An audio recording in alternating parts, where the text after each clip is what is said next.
Assalomu alaykum muhtaram O'zbekiston Respublikasi Yo'l qurilish vazirligidagi rahbarlar. Bizlar Qashqadaryo viloyati Kitob tumani, Shahrisabz tumani, Yakkabog' tumanidagi haydovchilar. Bizlar sizlardan bir narsani iltimos qilib chiqyapmiz.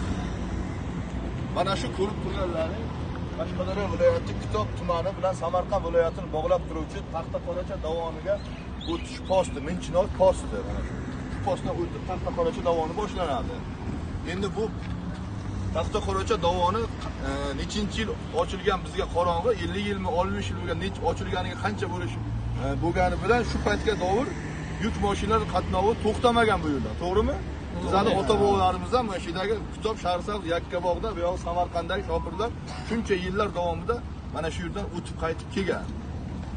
Hozirgi kunga kelib mana 2025-yil nechinchi martdan boshlandi? 23-mart. Bir oy bo'ldi. Shu mart oyining 23-mart kunidan boshlab Qashqadaryo viloyati Kitob tumani Taxtaqoracha dovonida yuk mashinalarining o'tishi taqiqlab qo'yildi.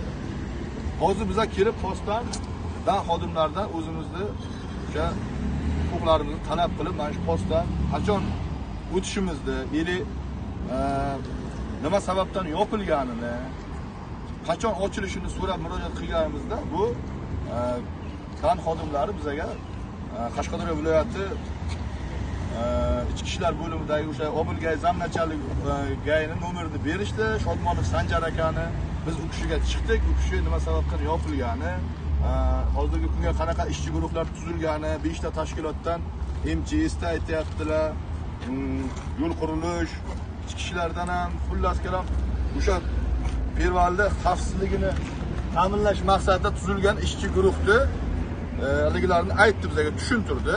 Xullas kalom bu narsani biza qayga murojaat qilishimizni so'raganimizda yo'l qurilishini vazirligini aytayapti. Hurmatli yo'l qurilish vazirligi rahbariyati, sizlardan iltimos, mana shu narsani, mana shu postni, Minchinor postini bizga ochib berishlaringizni so'raymiz. Mana shu ochib berishlaringizni tezlashtirib ochib berishlaringizni so'raymiz. Mana shu Kitob, Shahrisabz, Yakkabog' tumanlarida masalan 500-600 ta yuk mashinasi bo'lsa, o'shani 70% kreditga olingan, imtiyozli kreditga olingan.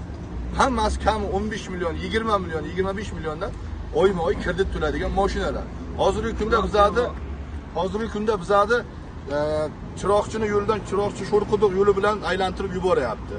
Bu yo'ldan endi yurgan shopirlar biladi, masalan, tarmoqlarga o'sha yo'lni holatini ham tashlayapmiz, bundan keyin ham tashlaymiz. Juda ham achinarli holda turibdi. Juda ham achinarli ahvolda.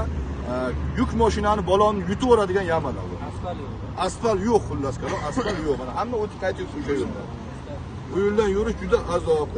Kecha kunga kelib endi u yerda xalqi ham xullas kalom oxirgi paytlarga hamma bilmayman, katta mashina, yuk mashinani haydovchilari bilmayman, xalq dushmaniga aylanib qolyaptimi? Toshbironlar boshlanyapti. Mahalliy aholi kechqurun tosh otib, naboylar to'kib tashlayapti. Hozirgi kunga kelib masalan O'zbekistonda yangi O'zbekiston rivojlanyapti. Masalan, prezidentimizning har xil qarorlari chiqyapti. Xalqqa yengillik berish maqsadida. Masalan, biz ham mana shu yuk mashina minib xalqni og'irini yengil qilish maqsadida yuribmiz. Yo'lga chiqsangiz masalan katta mashina, birinchi palasadan yurma, Gurzovoyga zaplashon masalan, hozir yana qarorlar chiqyapti masalan, nima edi? Ballik sistemaga o'tamiz deyapti masalan. U yevropeyskiy qarorlar chiqyapti. Endi bizda talabimiz o'sha shunaqa yangi qarorlar, yangi qonunlar chiqyapti. O'shanga nisbatan bizlarda ham yuradigan yo'llarimizni, mamlakatda o'tadigan joylarimizni iltimos sizlardan rahbariyat shu sal bir yengillik qilib, ochib mana shunaqa yo'llarni. Mana shundan hozir o'tib borsak, Samarqandgacha 70 kilometr masofa bilan o'tib boramiz. Hozir bunaqasiga 250 kilometr kamida o'tishimiz kerak. Tekis yo'l bo'lsa ham mayli, umuman yo'l yo'q u yerda. Yo'l topilmaydi. Xullas kalom shunaqa prezidentimizning qarorlari chiquvdi, prezidentimizning videolari chiqqan o'sha Sho'rquduq chiroqchi yo'nalishida tekis asfalt turizmini rivojlantirish bo'yicha asfaltlarni qilish to'g'risida. U ham hali endi xudo xolisi ko'rib chiqilayotganmish, xudo xolisi u bo'lib qolar, lekin bizga mana shu Kitob, Shahrisabz, Yakkabog' shofyorlari, yuk mashinalari, umuman yuk, yengil avtotransport vositalari uchun mana shu Taxtaqoracha dovonidan o'tib qaytish bizga juda qulay. Shuncha paytgacha o'tib kelganmiz. Hozirgi kunga kelib mana shu joy yopilib qoldi. sababini aytib tushuntirdi. Hozir mana shu pervalda 4 ta yuk mashinalari tormoz sistemasi ishlamay qolgan payti chiqadigan trampolin tepalikda qilinish kerak ekan. 26 ta joyda deyapti, tosh ko'chish xavfi bor, ularni bartaraf qilish kerak. Ayrim joylarga beton to'sib qo'yib chiqish kerak deyapti. O'shalar qilgandan keyin yo'lni ochamiz deyapti. O'sha zamnachanlik Obulgaydagi o'sha aka Shodmonov Sanjar akamiz shunday deyishdi. Hurmatli rahbariyat, sizlardan iltimos, bizaga mana shu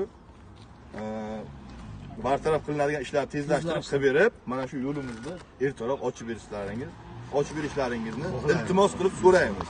Mana shuncha shopir hozir qolganlar ishda, bizlar yozma ravishda ham masalan anov qilganmiz. Xullas elimiz uchun xizmat qilamiz biz shopirlar. Birovga bir yomonligimiz yo'q, birovga bir ziyonimiz yo'q. O'zimiz tirikchiligimiz ham shuni orqasidan o'tyapti. Elli xizmatdagi odam bizlar. Bizlarga mana shu yo'lni tezlashtirib ochib berishlaringizni so'raymiz. Kimni gapi bo'lsa, masalan, sizlar ham gapiringlar. Shu gaplarga qo'shilamiz. Yo'limizni ertachiroqni ochib so'raymiz. Tiklab ishlarini so'raymiz. Uydan o'tib kreditlar vaqtida to'lanmayapmiz. Hammani krediti bor. Mana shu Kitob shahar Yakkabog' tumanlarida 500-600 ta mashina bo'lsa, 70-80% kreditga, imtiyozli kreditga olingan mashinalar. Hammasini bizlar kreditini to'lashimiz kerak. Mashinalar resursim deyapti. Bolon qo'yapti. U yo'llarga mashina yurib bo'lmaydi umuman. Va video olgandan beri Kitob Sharsabizda 5 ta mashina avariya bo'ldi. Mana katta mashina. Bino 2 soatga Samarqandga o'tib olsa, ina 5 soatga qarshi kurkka yetib borolmayapmiz. O'kib kelib qolyapti. Yo'l yaxshi emas. Asfalt yo'q. Asfalt yo'q. 5 soat deganda chiqib boryapmiz.